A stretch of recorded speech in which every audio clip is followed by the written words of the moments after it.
네, 뉴욕 증시 마감 시황 살펴보는 김선영의 인USA SH 인베스트먼트 김선영 연구원과 얘기를 나눠보도록 하겠습니다.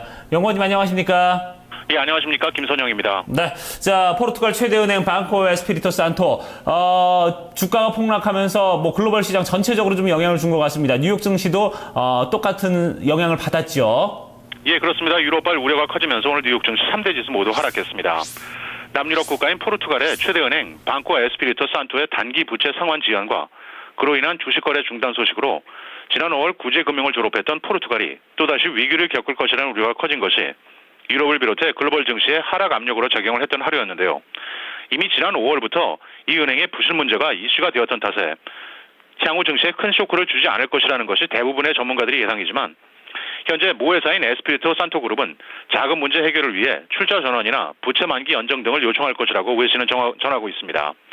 이 같은 포르투갈 우려와 함께 또 다른 남유럽 국가인 이탈리아의 5월 산업 지표가 2012년 11월 이후 가장 큰 폭으로 하락했다는 소식과 중국의 지난달 수출이 예상을 크게 밑돈 7%가 늘어나는 데 그쳤다는 보도 등으로 인해 개장초 다우지수가 180포인트 이상 급락하기도 했지만 미국의 개선된 고용지표가 오늘 지수들의 추가 하락을 저지했습니다.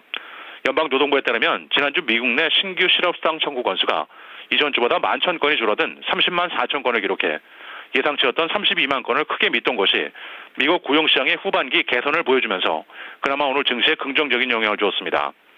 오늘 업종별로는 국제 금 가격이 4개월 최고치에 올라선 것을 비롯해 유틸리티와 항공사, 통신업종 등이 상승한 반면 금융업과 건설, 제조, 소매, 에너지, 인터넷, 태양광 등 대부분이 하락했으며 마지막으로 벤치마크인 10년 만기 국채금리는 안전자산 선호 현상이 커지면서 어제보다 하락한 2.53%의 거래를 마감했습니다. 네, 국제금리 값도 좀 크게 올랐네요. 이어서요, 이 특징적인 종목들 그리고 이슈들 짚어주시죠. 예, 중국 금융 시스템의 투명성에 대한 우려에도 불구하고 미국의 우량 머니마켓 펀드들이 중국 은행들의 회사채를 매입하고 있다는 소식입니다. 신용평가사 피치에 따르면 지난해까지 중국 은행채에 전혀 투자하지 않았던 이들 MMF들이 올 4월 말 기준으로 총 운용자산의 0.4%를 중국 은행 채권에 투자한 것으로 나타났는데요. 피치 측은 우량 MMF들의 중국 은행채 보유 비중은 지난해 제로 수준에서 올 들어 꾸준히 높아지고 있다면서 중국 은행들이 달러화나 다른 통화로 표시된 은행채 발행을 늘리면서 투자 매력이 높아진 데 따른 것이라고 분석하고 있습니다. 오늘 특징 종목들입니다. 미국 최대 이동통신사인 보라이존은 AT&T와의 경쟁을 위해 위성 TV 서비스 업체를 인수할 것이라는 그간의 시중 루머를 공식적으로 부인하면서 오늘 1.5%가 상승했습니다.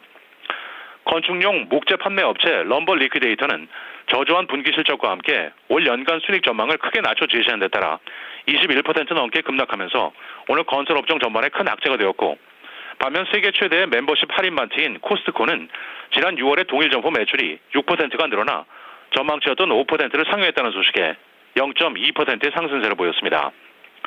항공사인 유나이티드 에어라인스는 6월 중 고객 탑승률이 예상보다 높았던 데 따라 향후 매출 증가가 예상된다는 보도에 12.7%의 급등세를 보였고 자동차 부품 업체인 TRW 오토모티브는 독일 업체인 ZF 프레드릭 샤든으로부터 M&A 제안을 받았다고 발표하며 8%가 상승했으며 마지막으로 시카고에 본사를 두고 있는 샌드위치 프랜차이즈 업체 포토밸리 코퍼레이션은 저조한 분기 실적과 함께 향후 전망을 낮춘 데 따라 각 증권사들의 투자 의견 강등이 쏟아지면서 25%가 폭락했는데요.